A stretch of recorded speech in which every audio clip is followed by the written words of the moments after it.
ఈరోజు 11వ తారీఖు ఫిబ్రవరి 2026 బుధవారం. ఈరోజు కర్కాటక రాశి వారికి విద్యార్థులు చదువు విషయంలో ఇంటర్నెట్లో దొరికే సమాచారం చూసి తప్పుదోవ పట్టే అవకాశం ఉంది. కాబట్టి మీ యొక్క అధ్యాపకుల్ని లేదా లెక్చరర్స్ని అడిగి మాత్రం డౌట్లు క్లారిఫై చేసుకోండి. ఉద్యోగస్తులు మీ మాట తీరు ఆఫీసులో బాగోలేకపోవడం వల్ల శత్రువులు పెరుగుతారు. మాటను అదుపులో ఉంచుకోండి. వ్యాపారస్తులకి ట్యాక్స్కి సంబంధించినటువంటి ఇన్కమ్ ట్యాక్స్కి సంబంధించినటువంటి వ్యవహారాలు కనపడుతున్నాయి కాబట్టి కట్టాల్సిన సమయానికి కట్టండి. పెనాల్టీలు పడతాయి, జాగ్రత్త. స్త్రీలు విలువైనటువంటి ఆభరణాలు మర్చిపోయే అవకాశాలు ఉన్నాయి. వేడుకలకు వెళ్ళేటప్పుడు జాగ్రత్త, ఎక్కడైనా పడిపోయే అవకాశాలు ఉన్నాయి. ఎన్ఆర్ఐలు అంటే ఇతర దేశాల్లో ఉండే భారతీయులకి వీసా సమస్యల వల్ల స్వదేశానికి రావాలన్నటువంటి అవకాశాలన్నీ కూడా క్యాన్సిల్ అయ్యే అవకాశం కనపడుతుంది. అనవసరమైనటువంటి విలాసాలకి డబ్బులు ఖర్చు చేయడం వల్ల కూడా తొందరగా ఇబ్బందులు పడతారు. అలాగే రుణాలు, అప్పుల విషయంలో పూచీకత్తు సంతకాలు కానీ లేదా ఆస్తి వివాదాలకు సంబంధించిన సంతకాలు కానీ పెట్టడం మంచిది కాదు. రాత్రి ప్రయాణాలు వాయిదా వేసుకోవడం మంచిది.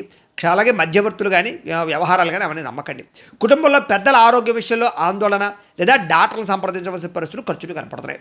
వివాదాల జోలికి వెళ్ళకండి. పోలీస్ స్టేషన్లో లేదా కోర్టు మెట్లు ఎక్కాల్సిన పరిస్థితి కనపడుతోంది. గొడవలకు దూరంగా ఉండండి.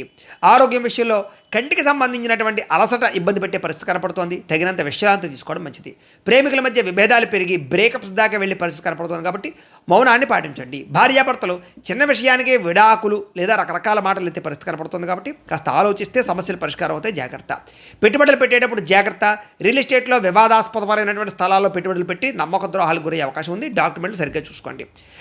అలాగే కరెంటు బోర్డులు కానీ ఎలక్ట్రానిక్ పరికరాల దగ్గర జాగ్రత్తగా ఉండండి. షాకులు కొట్టే అవకాశం ఉంది, జాగ్రత్త. మీకు కనుక లక్ష్మీనారాయణుడు అంటే కనుక ఇష్టమైతే కనుక ఒకసారి ఇక్కడ లైక్ చేయండి, ఆయన ఆశీస్సులు మీకు ఉంటాయి. అలాగే రేపటి రాశి ఫలం మీకు కావాలంటే ఒకసారి సబ్స్క్రైబ్ చేయండి, ఫాలో అవ్వండి. ఇక్కడ కనపడుతున్నటువంటి లింక్ మీద మీరు క్లిక్ చేసినట్లయితే మీకు ఈరోజు ఇంట్లో లక్ష్మీనారాయణ స్వామివారికి పూజ ఎలా చేసుకోవాలో వీడియో వస్తుంది. ఆ వీడియోని ఎదురుకుండా పెట్టుకుని మీ ఇంట్లో ఈరోజు లక్ష్మీనారాయణ స్వామివారికి పూజ చేసుకుంటే మీకు ఈరోజు శుభప్రదంగా ఉంటుందని తెలియజేస్తూ లైక్ చేయడం మాత్రం మర్చిపోకండి. స్వస్తి.